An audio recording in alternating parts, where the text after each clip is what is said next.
Welcome back to our daily Carolina Panthers update, where the drama never sleeps, especially after a divisional showdown against the New Orleans Saints that has left many fans searching for answers, while others are looking for someone to blame. The focus of today's analysis is the controversial take surrounding Bryce Young's performance in that heartbreaker in the Big Easy.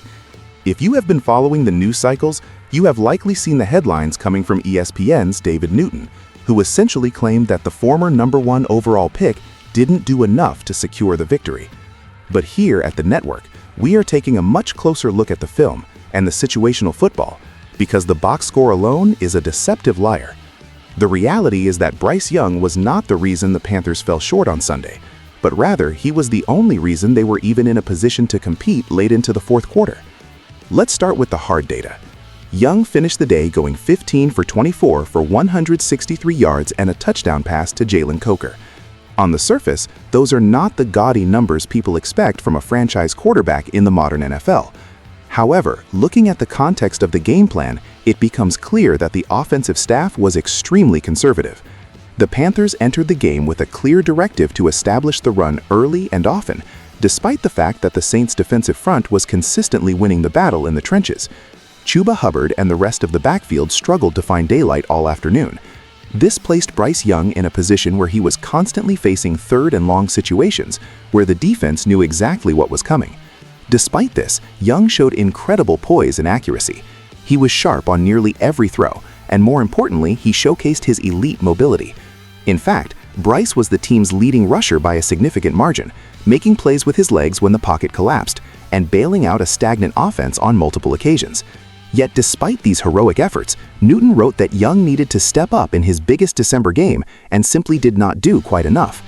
This is a narrative that ignores the porous zone defense that allowed Derek Carr and the Saints to march down the field with ease. It ignores the dismal performance from the offensive line in run blocking, and it ignores the questionable coaching decisions that kept the ball out of Young's hands during critical sequences. The game plan seemed stuck in neutral, and even when it was obvious that the pass was working, the coaching staff refused to pivot. Newton did acknowledge the highlight reel touchdown pass to Jalen Coker, which was a display of pure arm talent and timing. He also mentioned the clutch scramble on 3rd and 10 after the 2-minute warning that kept the Panthers' hopes alive. But to conclude that the quarterback is the primary reason for the loss is a fundamental misunderstanding of the team's current dynamics. The defense struggled to get off the field, giving up chunk plays in the secondary, and the special teams units were plagued by penalties that consistently flipped the field position in favor of New Orleans.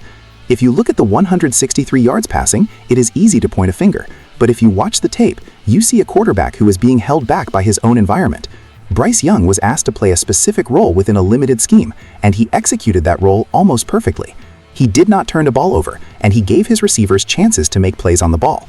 The failure to reach 200 yards is a reflection of the volume of attempts and the lack of explosive plays designed into the script, not a lack of effort or talent from the player. We have to stop this trend of blaming the quarterback for every team failure. There are 53 men on that roster and 11 on the field at any given time.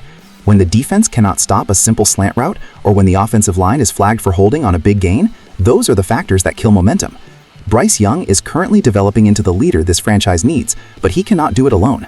He needs a coaching staff that trusts him to air it out when the game is on the line, and he needs a supporting cast that does not leave him as the leading rusher of the team.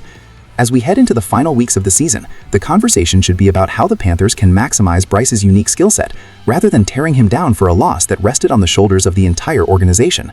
David Newton's take might generate clicks, but it does not represent the reality of the situation in Carolina. The fans know what they saw, and what they saw was a young quarterback fighting for every yard while his team crumbled around him. We will continue to monitor the fallout from this game and see if Dave Canales makes any adjustments to the offensive philosophy before the next kickoff. It is time to let Bryce Young lead this team properly instead of forcing him to manage a game that requires more than just safe play. The potential is there, the talent is undeniable, and the grit he showed against the Saints should be praised, not criticized. Stay tuned as we dive deeper into the film later tonight to show you exactly where the breakdowns happened and why the blame being placed on number 9 is entirely misplaced and unfair. The path forward for the Panthers is clear, and it starts with supporting their franchise cornerstone.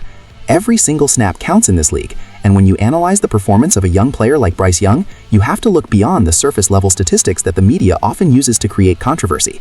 The future of this franchise depends on a fair and balanced evaluation of its most important asset, and right now, the narrative needs a major correction from everyone involved in the process.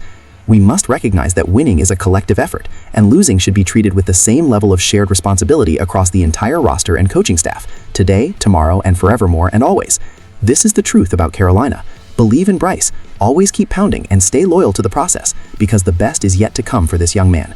Thank you for joining us today for this report.